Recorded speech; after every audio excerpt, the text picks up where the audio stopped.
उसमें again delays का question ही था, जिसमें आपको डिस्टेंस गिवन है और आपके पास एक मिनट स्क्रीन शेयर करना होगी, और उसमें आपको डेटा रेट भी गिवन है हर लिंक का अलग से, और डिस्टेंस भी गिवन है। पहले लिंक का डिस्टेंस 300 किलोमीटर और डेटा रेट 2 MB है, दूसरे का 10 किलोमीटर और 4 MB है, ठीक है। और वेलोसिटी भी गिवन है आपको मीडियम की, और आपको बिट्स भी गिवन है, ठीक है।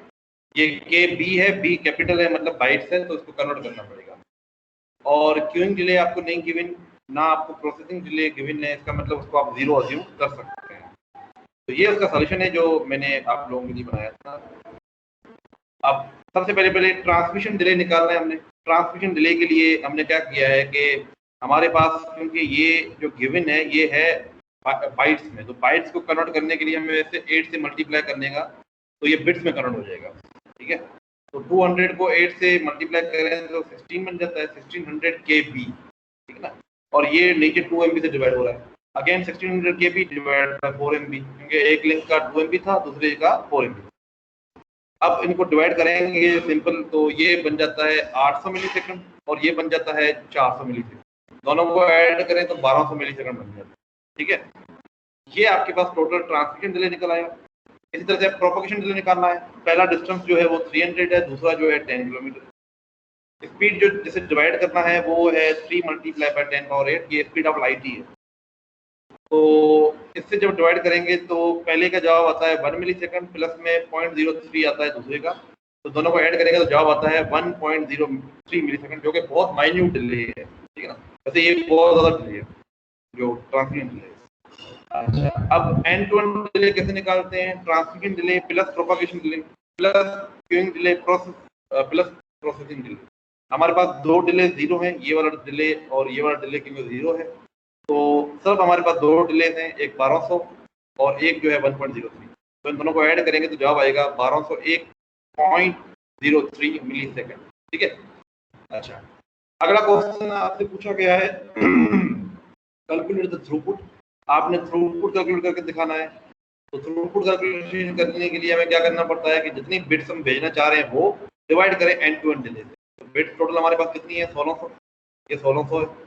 1600 KB डिवाइड बाय 1200 जो हमने निकाला है 1201.03, तो ये तकरीबन बन जाता है 1.3 MB पर सेकंड, ठीक है ना, MBPS, ठीक है ना, 1.3 MB। और एक सवाल आपसे इसमें पूछा गया है, can you explain if throughput followed the bottleneck condition. Bottleneck condition क्या थी कि भाई आपके पास जो थ्रूपुट होगा ना इस पूरे सिस्टम का, वो जो छोटा जो होगा उससे हमेशा कम या उसके बराबर होगा। तो हमारे पास छोटा थ्रूपुट कितना है? डेटा रेट वो 2 MB है, तो थ्रूपुट हमारा कितना निकला है? 1.3 MB। इसका मतलब है कि थ्रूपुट जो है वो अभी हमारा बॉटलनेक की कंडीशन को वेरीफाई कर रहा है कि 1.3 है, 2 से ज्यादा नहीं हो सकता। ये मैंने आपको बताया था जब मैंने डिले पढ़ाया। इसमें कोई क्यूरी हो तो प्लीज पूछ सकते हैं, कोई एम्बिग्यूटी कोई क्यूरी इसमें? एनी? नो? ओके, अगला सवाल है जी। अगला सवाल है, इफ सीक्वेंस नंबर आर 0 1 2 3 4 5 6 7, तो आपने विंडो साइज जो है ना वो क्या लेनी है टीसीपी की? ये मैंने आपको बताया था कि टीसीपी जो है उसमें विंडो साइज जो है ना आप लोगे सीक्वेंस नंबर के हाफ। विंडो साइज मैंने आपको फार्मूला दिखाया था 2 पावर के क्या था? Number of bits. टोटल हमारे पास 8 नंबर हैं, तो सीधा सीधा एक कैलकुलेशन तो ये है कि 8 नंबर है तो 8 डिवाइड बाय 2, तो सीक्वेंस नंबर आपका 4 या उससे कम होना चाहिए। विंडो साइज जो है ना 4 या उससे कम होनी चाहिए। एक तो आप स्ट्रेट फॉरवर्ड जवाब दे सकते। दूसरा मैंने फार्मूला लिखवाया था आपको 2 पावर के वाला, तो 2 पावर के मतलब 2 पावर बिट्स। 7, 0 से लेकर 7 तक नंबर कितने बिट्स में शो हो सकते हैं? 3 में। तो 2 पावर 3 कितना होता है? 8 डिवाइड बाय 2 कितना होता है? 4। आपका जो विंडो साइज है वो 4 से कम होना चाहिए, ठीक है, 4 से कम होना चाहिए या उसके बराबर होना चाहिए। सिंपल, ठीक है, ये एक सिंपल स्ट्रेट फॉरवर्ड सा। अच्छा, इफ क्वेश्चन नंबर 3 है, if packet 5 6 7 8 are transmitted from client to server. ये पैकेट क्लाइंट से सर्वर तक जा रहे हैं, but packet 7 got drop out, ठीक है ना। पैकेट 7 जो है ना वो 7 जो है ना वो ड्रॉप हो गया है, draw the diagram for both selective repeat and go back N. दोनों केसेस में आपने बताना है कि क्या होगा। 7 अगर सिलेक्टिव रिपीट में ड्रॉप होता तो क्या होता, और अगर गो बैक इन में होता तो क्या होता। तो ये बड़ा स्ट्रेट फॉरवर्ड सा क्वेश्चन है, इसमें कोई जो है वो मुश्किल चीज तो है नहीं। इसको देख लेते हैं एक दफा। आपके पास एक सेंडर है और एक रिसीवर है, ये रिसीवर है और एक सेंडर है। आपके पास पैकेट कितने हैं, आपके पास 5 से लेके 9 तक पैकेट है, जिसमें 7 ड्रॉप हो रहा है। 5 से लेके ये 5 पैकेट गया। पहले मैं सिलेक्टिव रिपीट कर देता हूँ, सिलेक्टिव रिपीट की बात। अच्छा, ये 5 गया, 5 के बाद 6 गया, 6 के बाद 7 गया। अब क्योंकि ये 7 जो है वो पहुंचा नहीं है, वो ड्रॉप हो गया, ठीक है। और उसके बाद क्या गया, 8 गया और उसके बाद 9 गया। अब होगा क्या, 5 और 6 तो अपर लेयर को ट्रांसफर हो जाएंगे, ये ट्रांसफर हो जाएंगे, ट्रांसफर लिख देता हूं। ये अपर लेयर को फौरन ही रिसीव करके हमने इसका फीडबैक दे दिया होगा, एक्नॉलेजमेंट इसकी भेज दी होगी हमने, ठीक है। एक पैकेट इसका भेज दिया होगा और इसकी भी एक्नॉलेजमेंट भेज दी होगी, और ये अपर लेयर को ट्रांसफर हो गया। 7वां पैकेट क्योंकि ड्रॉप हो चुका है बीच में, तो 8वां पैकेट जो है ना वो बफर में सेव होगा। एक बफर हमने इधर बनाई होगी, जिसमें क्या होगा, इसमें 8वां नंबर पैकेट और 9वां नंबर पैकेट जो है ना वो हम सेव कर लेंगे। बेशक हम इसकी एक्नॉलेजमेंट भेज देंगे। जो रिसीवर है वो देखेगा कि यार 7वें पैकेट की मुझे एक्नॉलेजमेंट नहीं आई है। अब दो मसले हो सकते हैं, या तो उसमें कोई एरर है, या जो है वो कहीं पे ड्रॉप हो चुका है, ठीक है। तो वो क्या करेगा, वो इसको रीट्रांसमिट करेगा आफ्टर सम पीरियड। तो वो उसको रीट्रांसमिट करेगा इधर 7, जब तो इसको वापस मिलेगा इधर, ठीक है, तो 7 इधर आ जाएगा और ये सारा का सारा अब अपर लेयर को ट्रांसफर हो जाएगा, और फिर 7 की जो है ना वो इधर से जाएगी इकोनॉमिक, ठीक है। ये है आपके पास क्या, सिलेक्टिव रिपीट का मैकेनिज्म, ठीक है। एग्जैक्टली अब इसी को हमने करना है। इसमें कोई क्यूरी है, सिलेक्टिव रिपीट में कोई इशू है? नहीं। अच्छा, अब इसी चीज को हमने करना है गो बैक एन के लिए। अब आपको बताया कि गो बैक एन में क्या होता है, एक पैकेट भी अगर ड्रॉप हो जाए तो उसके आगे वाले पैकेट सारे ड्रॉप हो जाते हैं, ठीक है। तो ये पैकेट नंबर 5 जो है वो गया, पैकेट नंबर 6 भी गया, पैकेट नंबर 7 भी गया। 7 जो है ये 6 है और ये 5 है। अब 7 यहाँ पे ड्रॉप हो चुका है, तो जो 8 है वो भी जो है ना बेशक जाएगा, 9 भी जाएगा, 8 भी जाएगा, 9 भी जाएगा।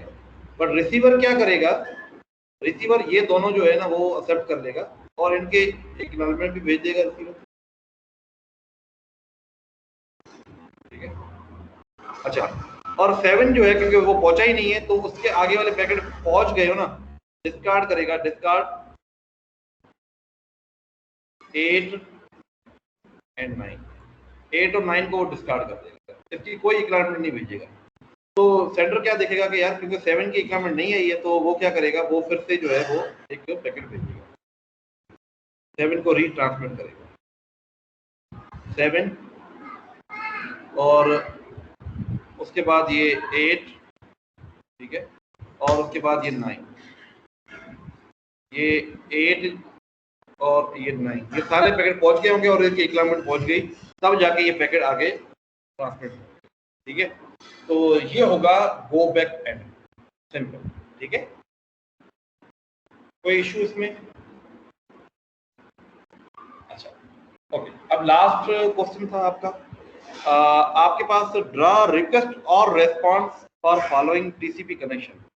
आपने इनके लिए रिक्वेस्ट या रेस्पॉन्स मैसेज, वैसे तो दोनों ही रेस्पॉन्स वाले हैं, आपने इनके रेस्पॉन्स या रिक्वेस्ट लिखने हैं। अब पहला क्वेश्चन है, ये असल में टीसीपी से रिलेटेड है, आपको मैंने ये लास्ट लेक्चर में करवाए थे।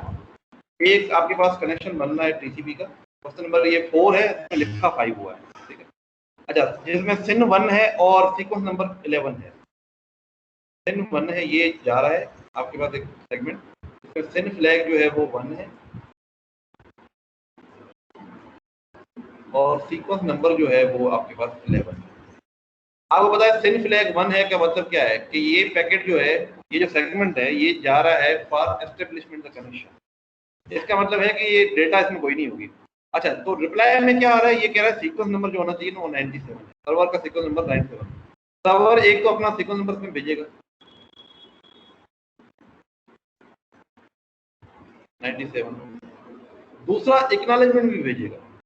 अच्छा, सेंड फ्लैग 1 भेजेगा क्योंकि सर्वर अभी इससे कहेगा कि ठीक है आप कनेक्शन एस्टेब्लिश करें, और एक एक्नॉलेजमेंट भेजेगा। एक्नॉलेजमेंट क्या भेजेगा, एक्नॉलेजमेंट भेजेगा जो सीक्वेंस नंबर मिला है उससे +1।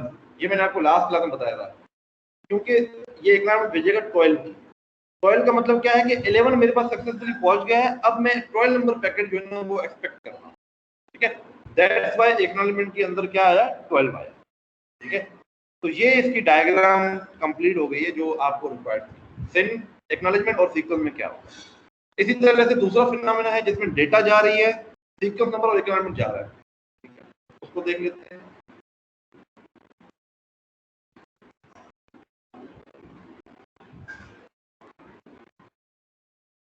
इसमें सबसे पहले आपके पास सीक्वेंस नंबर जो है वो क्या है, सीक्वेंस नंबर 99 और एक्नॉलेजमेंट 1। ये 99 है और एग जो है वो 1 जा रही है और उसमें डेटा है डी। ठीक है, अब रिसीवर क्या करेगा, रिसीवर ये करेगा कि सबसे पहले सीक्वेंस नंबर अपना इसमें देगा। अपना सीक्वेंस नंबर क्या होगा, एक्नॉलेजमेंट 1 का मतलब है कि जो सेंडर है उससे जो है ना वो अब सीक्वेंस नंबर रिसीवर से चाहिए वो 1 वाला चाहिए, तो इसका सीक्वेंस नंबर यहाँ पे क्या होगा 1। और ये एक्नॉलेजमेंट क्या भेजेगा, जो प्रीवियस का एक्नॉलेजमेंट है सीक्वेंस नंबर है उसमें +1। ये 99 नहीं था ना, 99। तो इसका मतलब एक्नॉलेजमेंट में ये क्या भेजेगा 100 कि भाई 99 वाला पैकेट मुझे मिल गया है, अब 100 वाला भेजो। और ये क्या कर रहा है कि भाई सीक्वेंस नंबर 1 मुझे भेजो, क्योंकि जो एक्नॉलेजमेंट भेजी है मैंने वो 1 की है, कि मतलब मुझे 0 पैकेट मिल चुका था, अब मुझे 1 पैकेट चाहिए, इसलिए ये सीक्वेंस नंबर 1 है। तो ये चीज बस आपने ध्यान में रखनी है। ये क्वेश्चन आपको एग्जाम में आ सकता है, मिड टर्म भी आ सकता है, एमसीक्यू या शॉर्ट क्वेश्चन टाइप का, या आपको कोई डायग्राम बनाने की इसमें आ सकती है। तो ये थी आपकी एक्टिविटी सारी। ठीक है, इनको मिस ना करें प्लीज, ये एक्टिविटी जरूर एक दफा आप खुद से ट्राई कीजिएगा।